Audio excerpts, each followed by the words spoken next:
The desert wind carried secrets that September evening in 1984, secrets that would remain buried for nearly 4 decades in the unforgiving Nevada landscape. When Robert Martinez turned the key in his blue 1979 Ford pickup truck and smiled at Linda Walsh beside him, neither could have imagined they were driving toward a mystery that would haunt 2 families and an entire community for generations to come. It was supposed to be simple. A weekend camping trip to celebrate their engagement. Just the 2 of them under the vast Nevada sky before wedding preparations consumed their autumn. Robert, 26 and steady as the sunrise, had mapped out the perfect spot near Lake Tahoe, where he'd proposed to Linda just 3 months earlier. Linda, 24, with eyes that sparkled when she laughed, had packed sandwiches and hot chocolate in her grandmother's thermos, the same one she'd carried on family camping trips as a child. But on Monday morning, September 17, 1984, only their truck would return to tell the story. And what it revealed made no sense at all. The Ford sat abandoned on a remote desert road 40 miles from their intended destination, doors unlocked, engine cold to the touch. Linda's brown leather purse lay open on the passenger seat, its contents scattered as if someone had rifled through them in haste. Her wallet was there, $23 still folded inside, her driver's license photos smiling up at whoever would find it. Robert's wallet was gone entirely, but his work jacket hung neatly on the gun rack behind the driver's seat, exactly where he always placed it. The keys dangled from the ignition, swaying gently in the morning breeze that swept through the open windows. Nothing appeared stolen, nothing appeared broken, but on the tan vinyl passenger seat, a single drop of blood had dried to a dark rust color, stark against the desert dust that coated everything else. Sheriff Douglas would later tell reporters it was the strangest scene he'd encountered in 22 years of law enforcement. 2 people don't simply vanish from an unlocked vehicle in the middle of nowhere, leaving behind everything of value. People don't abandon cars with the keys in the ignition unless something forces them to run, and they don't run into the Nevada desert without water or supplies unless something worse awaits them in the vehicle. The blood drop measured exactly 3 millimeters in diameter. Crime scene photographer Janet Reeves captured it from every angle. The stark simplicity of that single crimson stain, somehow more disturbing than any elaborate crime scene. Under the microscope, it revealed itself to be human blood, type O positive, which matched neither Robert's A negative nor Linda's B positive blood types. Someone else had been in that truck. Someone else had bled on Linda's seat. The tire tracks told their own confusing story. Robert's Ford had clearly pulled off the main road and parked, but the impressions showed no signs of sudden braking or evasive maneuvering. Whoever had been driving had stopped deliberately, calmly even. Yet scattered around the truck, investigators found signs of struggle. Scuffed earth, a broken mesquite branch, and Linda's silver engagement ring pressed deep into the sand 15 feet from the passenger door, as if it had been torn from her finger during a violent encounter. If you've ever wondered how 2 people can vanish without a trace in broad daylight, leaving behind only questions that multiply like shadows at sunset, then you understand why this case has haunted me for years. Subscribe to our channel, because what we're about to uncover will change everything you thought you knew about disappearances in the American desert. To understand the magnitude of what was lost on that September weekend, you have to know who Robert Martinez and Linda Walsh really were beyond the newspaper headlines that would later reduce them to missing couple and unsolved case. Robert Martinez had hands that spoke of honest work and quiet dedication. At 26, he'd already built a reputation as the most reliable mechanic in Ely, Nevada, a town where reliability meant everything when your nearest neighbor might be 20 miles away. His father, Miguel Martinez, had taught him that engines were like people. Treat them with respect and patience and they'd never let you down. Robert approached everything in his life with that same philosophy. Whether he was rebuilding a carburetor or planning a future with the woman he loved, he'd grown up in the shadow of the Kennecott copper mine where his father had worked for 32 years before black lung forced him into early retirement. Robert had sworn he'd never follow Miguel underground, choosing instead the honest predictability of automotive repair. His garage sat on the main street of Ely, a converted gas station where he'd painted Martinez Auto Repair in careful block letters across the front window. Customers often commented on how he'd explain problems without talking down to them, how he'd never recommend unnecessary work, how he'd stay late to finish a job when someone needed their vehicle for work the next morning. Linda Walsh had arrived in Ely in August 1983, fresh from the University of Nevada, with a teaching degree and dreams of making a difference in a small community. She'd grown up in Carson City, but something about the high desert landscape called to her, the way mountain peaks punctured endless sky and made everyday problems seem smaller by comparison. She rented a small apartment above Peterson's pharmacy and threw herself into preparing for her first teaching position at Ely Elementary School. The children adored her instantly.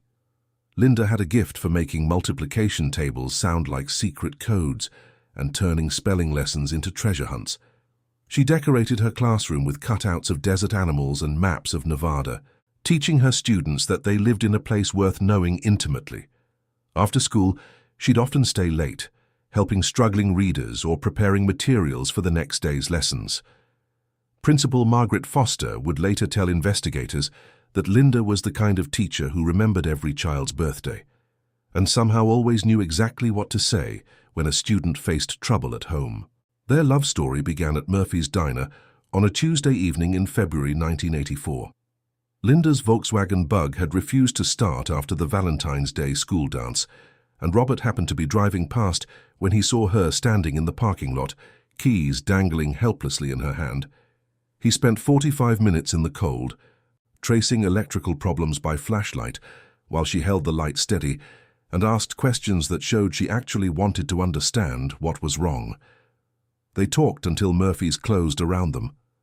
Linda discovered that Robert read voraciously, everything from mechanical manuals to poetry, and that he'd built most of the furniture in his small house by hand. Robert learned that Linda had grown up camping with her father, that she could identify every wildflower that bloomed in the Nevada spring, and that she'd moved to Ely partly because she'd fallen in love with the silence of desert nights.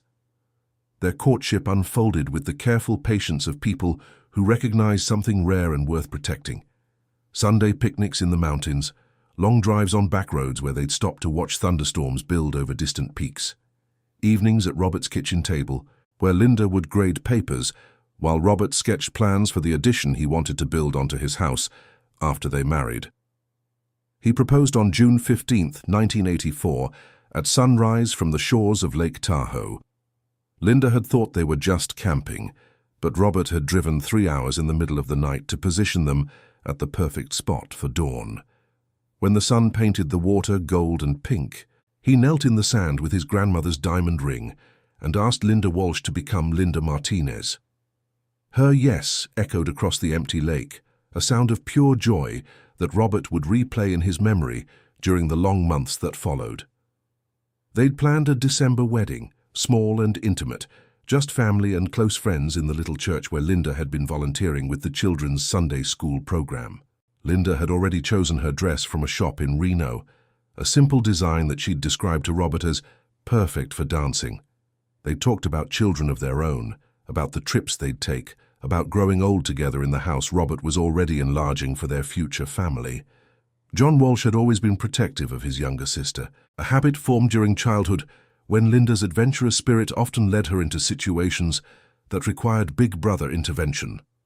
At 28, he'd learned to channel that protectiveness into quiet concern, respecting Linda's independence while maintaining the invisible safety net that older siblings never quite abandon. But on Monday morning, September 17, 1984, that protective instinct would transform into something much darker. The crushing weight. If you're a fan of mystery cases, don't forget to like and subscribe to our channel. Of intuition proven correct. Linda had promised to call Sunday evening when she and Robert returned from their camping trip. When the phone in John's apartment remained silent through Sunday night, he told himself they'd probably decided to extend their weekend, maybe watch one more sunset, or sleep under the stars an extra night. Young couples in love did things like that. But by Monday morning, when Linda failed to appear for her first period class at Ely Elementary, John's stomach had twisted into the familiar knot of worry that had plagued him since childhood, whenever his sister was late coming home. Principal Margaret Foster's phone call at 7:45 a.m. confirmed what John already knew in his bones. Something was wrong. Linda Walsh had never missed a day of school without calling ahead. Never left her students wondering where their teacher had gone.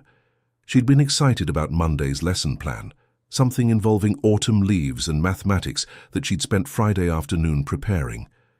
Teachers like Linda didn't simply vanish on Monday mornings, leaving 23 second graders staring at an empty classroom.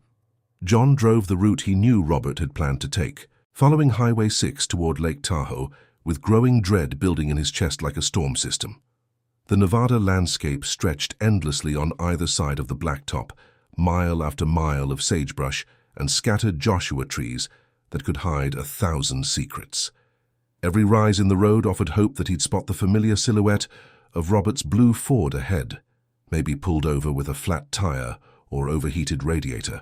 But each crest revealed only more empty highway disappearing into the heat shimmer of late morning. 26 miles outside Ely, John turned onto Forest Service Road 23, a gravel track that Robert had mentioned as a shortcut to their favorite camping spot. The road wound through increasingly desolate terrain, past abandoned mining claims and weathered fence posts that marked property lines drawn decades earlier, when someone still believed this harsh landscape might yield treasure. John's pickup truck raised clouds of dust that hung in the still air like smoke signals, marking his passage through country, where tire tracks might be the only sign of human presence for weeks at a time. At 11:17 a.m., exactly 4 hours after Principal Foster's phone call, John Walsh crested a small hill and saw his worst fears materialized in rusted metal and broken glass. Robert's Ford sat motionless beside the road, passenger door hanging open like a mouth frozen mid-scream. The morning sun reflected off the windshield at an angle that turned it into a mirror, hiding whatever lay inside the cab, while reflecting John's own approaching vehicle in a distorted funhouse image. John's hands shook as he pulled his truck to a stop 30 feet away, close enough to confirm what he was seeing, but far enough to preserve whatever evidence might exist. 20 years of watching detective shows on television had taught him that much, though nothing could have prepared him for the actual experience of discovering a crime scene involving someone he loved. The silence was absolute, except for the ticking of cooling metal and the whisper of wind through sagebrush. No voices calling for help, no sounds of life at all. Linda's purse lay on the passenger seat exactly where she always placed it, but the familiar brown leather seemed somehow violated, its contents scattered in ways that Linda's methodical nature would never have allowed. Her checkbook lay open to a page dated September 14th, a grocery list written in her careful handwriting: milk, eggs, bread for sandwiches, marshmallows for campfire s'mores, plans for a future that had been interrupted somewhere between intention and reality. The keys dangled from the ignition like an accusation. Robert Martinez, who locked his truck every time he stepped away from it, even at his own garage, had left it not just unlocked, but actively running until the fuel ran out. John could see Robert's work jacket folded neatly behind the driver's seat, could smell the lingering traces of Linda's perfume mixing with desert dust, and something else, something metallic and wrong, that made his stomach lurch. Sheriff Douglas arrived 43 minutes after John's emergency call, followed by Deputy Richards and the volunteer fire department's rescue truck. By then, John had walked a careful perimeter around the vehicle, noting the scuffed ground and the broken mesquite branch without touching anything, fighting the urge to call out his sister's name to the empty desert. Sheriff Douglas had been investigating crimes in rural Nevada for 22 years, long enough to understand that vast distances and limited resources could turn simple cases into impossible puzzles. But nothing in his experience had prepared him for the peculiar challenges presented by the Martinez-Walsh disappearance, a case that seemed to mock traditional investigative methods at every turn. The initial crime scene processing revealed more questions than answers. Deputy Richards, the county's closest approximation to a forensics expert, photographed every inch of the truck's interior and exterior, while Sheriff Douglas sketched the scene and collected what physical evidence presented itself. The single drop of blood on the passenger seat was carefully preserved using 1984's best practices, scraped onto sterile glass slides and stored in the courthouse evidence locker's primitive refrigeration unit. DNA analysis remained science fiction to rural law enforcement, so the blood's only immediate value lay in its type, O positive, different from both missing persons and therefore belonging to an unknown third party. The search effort began at dawn on Tuesday, September 18th, with 17 volunteers from Ely and the surrounding ranches. These were men and women accustomed to finding lost cattle across thousands of acres, people who understood how the Nevada desert could swallow evidence and make it vanish as completely as if it had never existed. They formed search lines and walked methodically through the sagebrush, looking for clothing, personal items, or any sign that Robert and Linda had left the immediate area on foot. Bloodhounds arrived from Reno on Wednesday morning, 2 German shepherds trained in search and rescue operations. The dogs showed initial interest in scents around the truck, particularly near the passenger door, where Linda's engagement ring had been found. But their enthusiasm faded quickly. Desert conditions were brutal for scent tracking. Intense heat, drying winds, and the passage of nearly 4 days had degraded whatever trail might have existed. The dogs circled the truck repeatedly, whining in frustration at traces of scent that led nowhere and ended abruptly, as if their subjects had simply evaporated into the thin desert air. By Friday, helicopter sweeps had covered over 200 square miles of terrain surrounding the discovery site. Pilot Jerry Morrison, borrowed from the Forest Service, flew grid patterns at low altitude, while Sheriff Douglas and volunteer observer Kate Hamilton strained their eyes for any unusual disturbance in the landscape below. They spotted 3 abandoned vehicles from previous decades, 2 illegal dump sites, and countless animal carcasses, but nothing related to the missing couple. The desert revealed its contents reluctantly and partially, offering false hopes and dead ends in equal measure.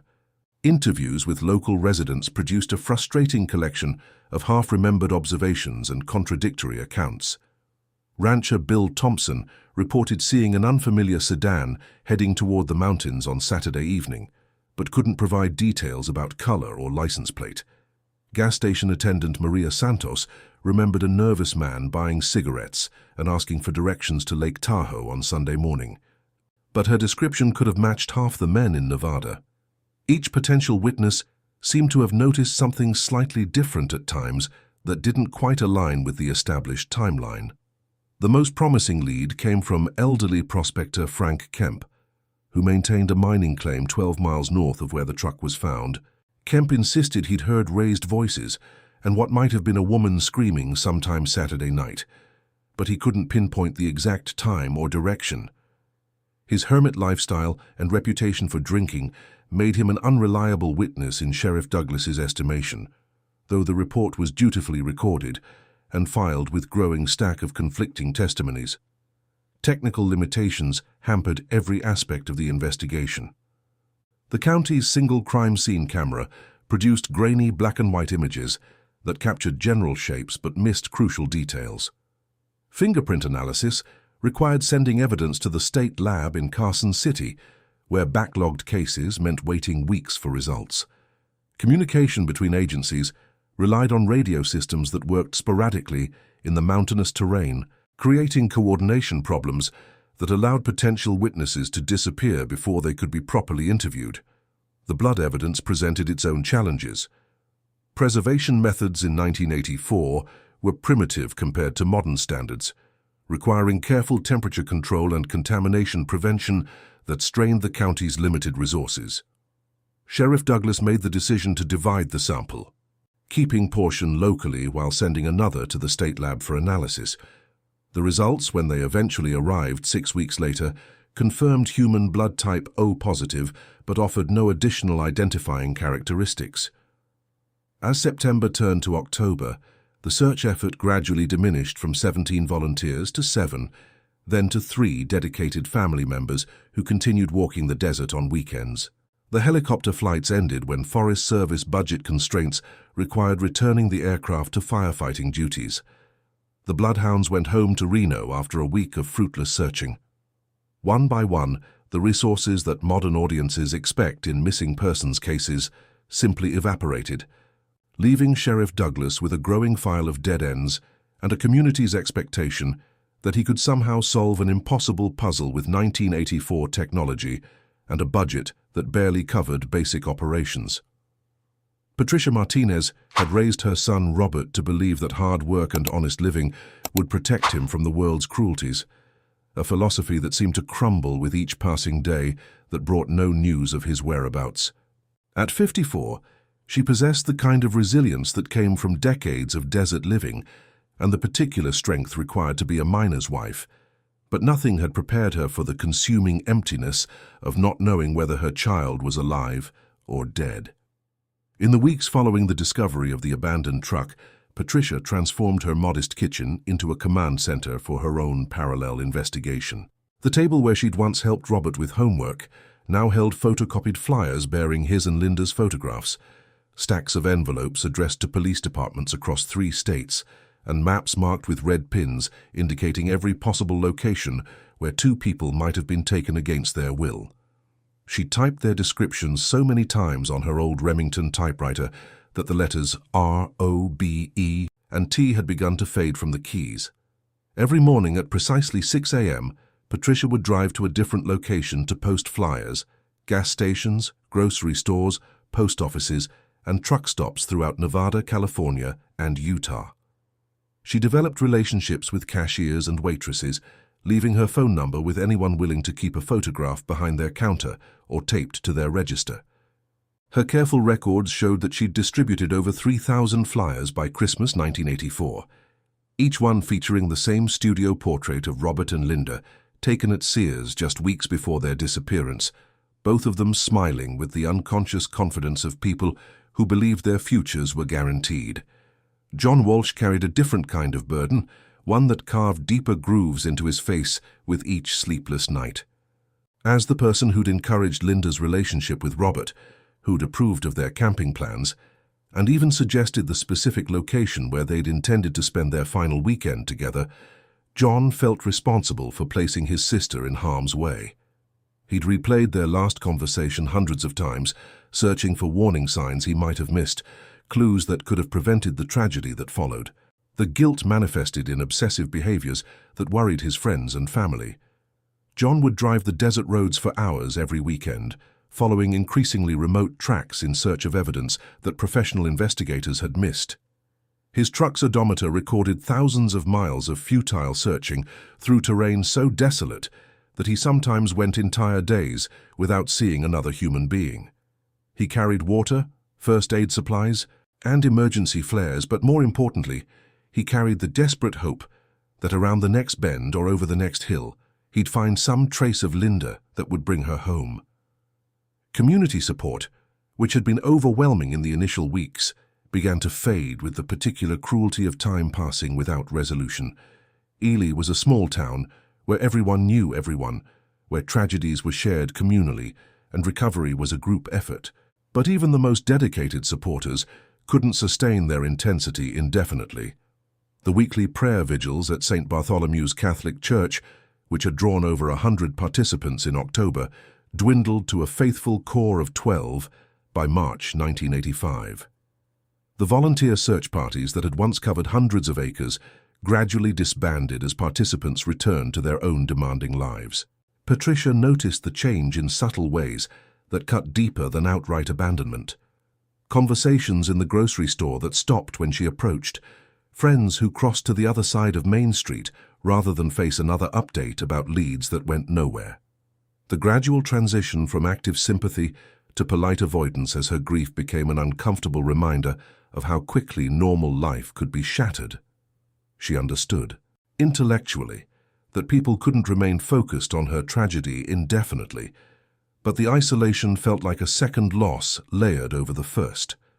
Sheriff Douglas, nearing retirement and facing budget constraints that limited his department's capabilities, found himself increasingly unable to dedicate resources to a case that had produced no new evidence in months. The file that had once sat prominently on his desk was gradually relegated to a filing cabinet, then to a storage box in the evidence room where it competed for space with other unsolved cases dating back decades.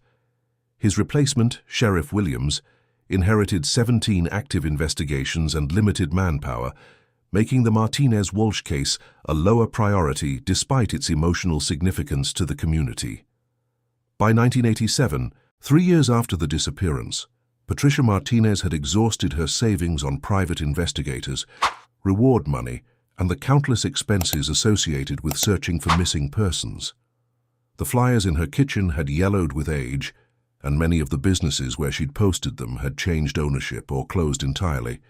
But every morning at 6 a.m., she still sat at that kitchen table, still made phone calls to law enforcement agencies, still believed that somewhere in the vast American landscape, someone knew what had happened to her son and the woman he'd planned to marry.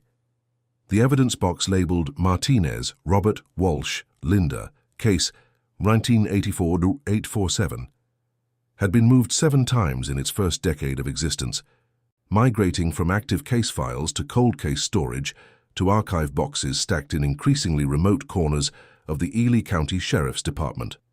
Each move represented another layer of institutional forgetting, another step away from the urgent investigation that had once consumed Sheriff Douglas and his small team of deputies. By 1995, the box occupied a dusty shelf in the basement storage room, sandwiched between cases from the 1970s that would never see resolution and newer files that had already begun their own journey toward forgotten status. Detective Ray Foster, who took over the cold case files in 1992, made valiant attempts to reinvigorate the investigation using what limited new resources had become available to rural law enforcement. The introduction of computerized databases allowed him to cross-reference similar disappearances across multiple states, revealing a disturbing pattern of unsolved cases involving couples who had vanished while camping or traveling through remote areas of the American West. But correlation wasn't causation, and the technology that might have connected these dots definitively remained years in the future. Foster's most significant contribution was his decision to preserve the original blood evidence using improved storage methods that had become standard practice by the mid-1990s. The sample that Sheriff Douglas had carefully collected in 1984 was re-examined and divided into multiple smaller samples, each sealed in containers that met evolving forensic standards. Foster understood, even if he couldn't articulate why, that DNA analysis would eventually become accessible to agencies like his own, and he wanted to ensure that whatever evidence existed would be available when that day arrived. The family's periodic attempts to reopen the case created ripples of activity that would build hope before ultimately leading nowhere. Patricia Martinez, now in her 60s and working part-time to support her continuing search efforts, would appear at the sheriff's office every September 17th, the anniversary of the discovery that had shattered her world. She'd bring newspaper clippings about advances in forensic science, articles about cold cases solved decades after they'd been abandoned, and always the same desperate question: wasn't it time to try something new with Robert and Linda's case? Detective Foster would dutifully review the file each time Patricia visited, looking for angles that previous investigators had missed or new technologies that might provide fresh insight. The advent of the internet in the late 1990s allowed him to research similar cases with unprecedented thoroughness, but it also revealed the overwhelming scope of unsolved disappearances across the country. The Martinez-Walsh case was one of thousands, and the resources required for a comprehensive reinvestigation simply didn't exist in Ely County's budget. John Walsh, meanwhile, had developed his own relationship with disappointment that played out in cycles of renewed hope and crushing setbacks. Every few years he'd read about a breakthrough in forensic science or a cold case solved through new investigative techniques, and he'd call the sheriff's department with renewed energy and optimism. These conversations always followed the same pattern: initial enthusiasm from whoever answered the phone, promises to look into the possibilities, and eventual explanations about jurisdictional limitations, budget constraints, or technical requirements that put advanced forensic analysis beyond their reach. The most devastating false lead came in 2003, when a hiker discovered human remains in a remote canyon about 60 miles from where the truck had been found. The bones were badly deteriorated and scattered by animals, but initial analysis suggested 2 individuals, one male and one female, who had died approximately 20 years earlier. For 6 agonizing weeks, John and Patricia allowed themselves to believe that their long vigil might finally be ending. that they'd at least have closure and a place to visit their loved ones. DNA analysis of the remains, conducted by the State Forensics Lab using techniques that hadn't existed in 1984, revealed that the bodies belonged to two transients who had apparently died of exposure during a particularly harsh winter in the early 1980s. The disappointment felt worse than the original disappearance because it required grieving all over again, this time with the added weight of false hope that had been built up over weeks of waiting for test results. Throughout the 2000s, improvements in DNA technology filtered down to smaller jurisdictions at a pace that seemed glacially slow to families desperate for answers. News reports about cold cases being solved through DNA matches with criminal databases offered tantalizing glimpses of what might be possible, but implementing these technologies required resources and expertise that rural Nevada law enforcement couldn't easily access. The blood sample from the truck remained preserved and carefully catalogued, waiting for the day when analyzing it would become routine rather than extraordinary. Detective Foster retired in 2008, replaced by Detective Sarah Hamilton, a young investigator with experience in forensic technology. If you're a fan of mystery cases, don't forget to like and subscribe to our channel. Who transferred from the Las Vegas Metropolitan Police Department. Hamilton inherited 47 cold cases, including the Martinez Walsh file, and she brought a different perspective to cases that had been dormant for decades. Where previous investigators had seen limitations, Hamilton saw possibilities that advancing technology might finally make accessible to a department like theirs. Detective Sarah Hamilton arrived in Ely County in January 2019 with the kind of methodical curiosity that had made her successful in Las Vegas homicide investigations, but also with the understanding that rural law enforcement operated under entirely different constraints and possibilities. At 34, she'd spent 8 years working cases where DNA analysis was routine, where criminal databases were comprehensive, and where forensic resources were available within hours rather than months. The transition to a jurisdiction where the evidence room contained cases dating back to the 1940s was both overwhelming and oddly exciting. Hamilton's approach to cold cases differed fundamentally from her predecessors. Rather than reviewing files chronologically or based on perceived solvability, she focused on cases where preserved biological evidence might benefit from technological advances that hadn't existed when the crimes were originally investigated. The Martinez Walsh file caught her attention not because of its emotional significance to the community, but because Detective Foster's careful evidence preservation had created exactly the kind of opportunity that modern forensic science was designed to exploit. The blood sample from Linda Walsh's passenger seat had been stored with unusual care for a rural Nevada case from 1984. Foster's foresight in dividing and preserving multiple samples using evolving best practices meant that Hamilton had viable biological material to work with, a luxury that many cold case investigators could only dream of. The chain of custody documentation was complete, the storage conditions had been appropriate, and most importantly, enough sample remained for multiple attempts at analysis if the first effort failed to produce usable results. Hamilton's first challenge was convincing county administrators to approve the expense of advanced DNA analysis. The techniques required for degraded samples from 1984 cost significantly more than routine processing, and Ely County's budget had always prioritized active investigations over historical cases. Her presentation to the county commissioners emphasized not just the Martinez Walsh case specifically, but the precedent that solving a 35-year-old murder could set for other cold cases that had languished in storage for decades. The sample was shipped to Othram Labs in Texas, a private company that specialized in advanced DNA analysis for law enforcement agencies. Unlike traditional forensic labs that worked with relatively fresh samples from recent crimes, Othram had developed proprietary techniques for extracting usable genetic information from severely degraded biological evidence. Their process, called forensic-grade genome sequencing, could potentially identify individuals from samples that would have been considered worthless using older DNA analysis methods. The waiting period stretched through spring and into early summer 2019. Hamilton used this time to digitize the entire case file, creating searchable documents from decades of handwritten reports, witness statements, and evidence inventories.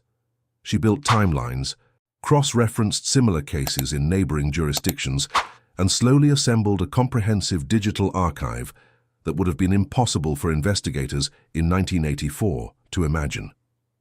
Every piece of information that had been collected over the years was catalogued and made available for pattern recognition that might reveal connections invisible to earlier investigators. On July 23, 2019, Hamilton received a phone call that would vindicate Detective Foster's evidence preservation and her own belief that advancing technology could breathe new life into cold cases. Dr. Kristen Mittelman from Othram Labs delivered news that sent adrenaline coursing through Hamilton's system. They had successfully extracted a complete male DNA profile from the 1984 blood sample, and more importantly, that profile had generated a match when run through the combined DNA index system. The match wasn't to Robert Martinez, which confirmed what investigators had suspected for decades. The blood belonged to someone else entirely, someone who had been present in that truck and had left biological evidence of whatever violent encounter had occurred on September 15, 1984. But the identification that appeared on Hamilton's computer screen raised as many questions as it answered, because according to CODIS, the DNA belonged to someone who couldn't possibly have committed any crimes after 1997. The genetic profile matched Thomas Michael Greco, a career criminal with a history of violent offenses who had died in Nevada State Prison 22 years earlier. Greco's DNA was in the system because of a 2001 law requiring all incarcerated felons to provide samples for the national database, but his death had occurred 4 years before that collection effort began. His profile had been entered posthumously using biological evidence preserved from his prison medical records, a detail that Hamilton would only learn after spending hours on the phone with records clerks and database administrators who rarely dealt with queries involving deceased suspects. Thomas Michael Greco had lived the kind of life that leaves extensive documentation in law enforcement files across multiple states, a paper trail of violence and petty criminality that would have made him a prime suspect in 1984 if investigators had possessed any reason to connect him to the Martinez-Walsh disappearance. Born in Chicago in 1948, Greco had compiled his first arrest record at 14 and never stopped accumulating charges for theft, assault, robbery, and sexual assault throughout a criminal career that spanned 3 decades. Hamilton's investigation into Greco's background revealed a disturbing pattern of crimes against couples in isolated locations.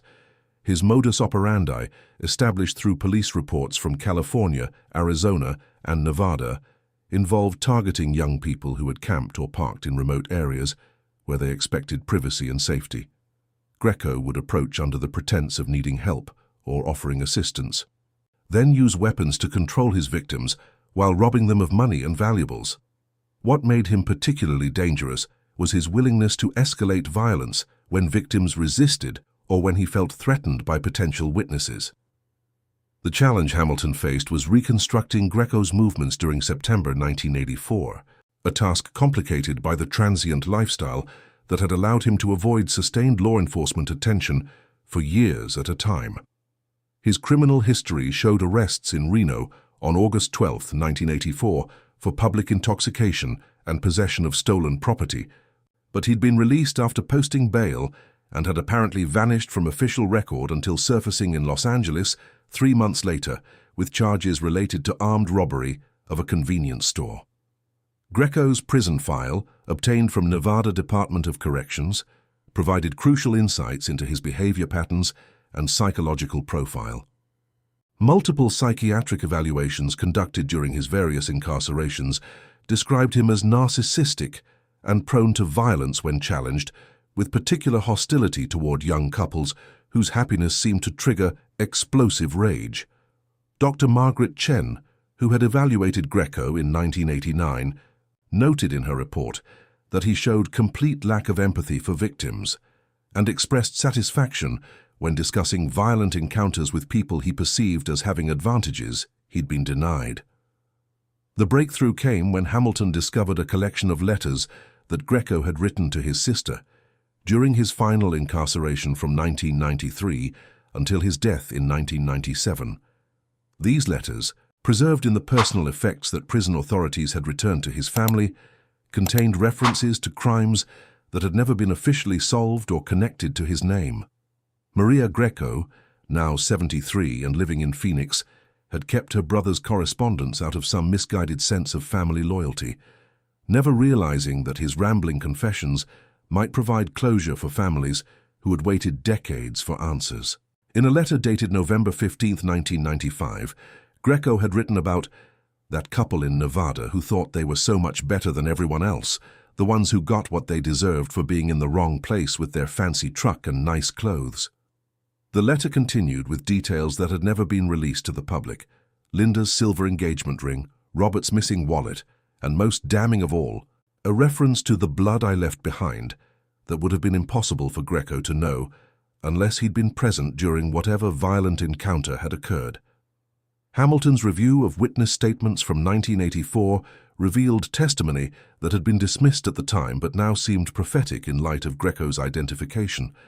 Frank Kemp, the elderly prospector, whose account of hearing screams had been discredited due to his drinking and isolation, had provided a description of a mean-looking stranger he'd encountered on September 14th, the day before Robert and Linda's disappearance. Kemp's description matched Greco's physical appearance with surprising accuracy, down to specific details about facial scars that weren't visible in most photographs, but were documented in his arrest records. Similarly, gas station attendant Maria Santos's report of a nervous man asking for directions had been filed and forgotten, but her description of the man's behavior and appearance aligned perfectly with Greco's known patterns. Santos had mentioned that the stranger made her uncomfortable, that he'd stared at other customers in a way that seemed predatory, and that he'd asked specific questions about camping areas that suggested familiarity with criminal opportunities rather than genuine interest in outdoor recreation. The final piece of the puzzle came from Greco's own prison confessions, discovered in correspondence with a pen pal named Janet Morrison, who had maintained contact with him during his final years. In letters that Morrison had kept as curiosities rather than evidence, Greco had described teaching lessons to people who had everything handed to them and referenced specific details about the Nevada desert that demonstrated intimate knowledge of the area where Robert and Linda had disappeared. His descriptions of making them understand what fear really meant suggested prolonged contact with victims rather than the quick robbery that investigators had initially theorized. The reconstruction of what happened on September 15, 1984, emerged gradually through a combination of Greco's prison correspondence, forensic evidence reanalysis, and Detective Hamilton's methodical piecing together of facts that had remained isolated for 35 years. The picture that developed was more horrific than anyone had imagined, revealing not just a robbery gone wrong, but a calculated act of predatory violence that had been planned and executed with the kind of cold precision that made career criminals like Thomas Greco so dangerous to random victims. Based on Greco's letters and the physical evidence, Hamilton theorized that he had been watching Robert and Linda's truck for some time before making his approach. The camping area they had chosen was visible from several vantage points along the network of mining roads that crisscrossed the desert, and Greco's familiarity with the region suggested he had used these locations before to identify potential victims. His pattern, established through similar crimes in other states, involved observing couples until they were in compromising positions where resistance would be minimal and escape routes would be limited. The encounter likely began when Robert and Linda were preparing to leave their campsite on Saturday evening. Greco's letter to his sister mentioned catching them when they thought they were safe, when they were packing up their perfect little weekend, suggesting he had waited until they were distracted and vulnerable. The couple would have been loading camping equipment into the truck bed, their attention focused on mundane tasks rather than watching for threats in what they believed was empty wilderness. Greco's approach would have seemed innocuous initially, perhaps a request for directions or assistance with a mechanical problem, tactics that had worked for him in previous encounters with unsuspecting victims. Robert Martinez, raised to help strangers in rural Nevada, where mutual assistance was a survival necessity, would have responded with the kind of courtesy that made him vulnerable to someone who exploited decent impulses for criminal purposes. Linda's presence would have complicated Greco's plan, but it also provided additional leverage once he revealed his true intentions. The blood evidence on the passenger seat suggested that violence had begun almost immediately once Greco gained control of the situation. His letters referenced the boyfriend trying to be a hero, indicating that Robert had attempted to protect Linda despite being at a severe disadvantage. The scattered contents of Linda's purse and the discovery of her engagement ring 15 feet from the truck painted a picture of struggle that had extended beyond the vehicle itself, suggesting that both victims had been forced away from the truck at some point during the encounter. What made the reconstruction particularly chilling was Greco's apparent enjoyment of the psychological terror he inflicted on his victims. His correspondence contained detailed descriptions of making them understand how helpless they really were, and references to prolonged periods where he had controlled both Robert and Linda while deciding their ultimate fate.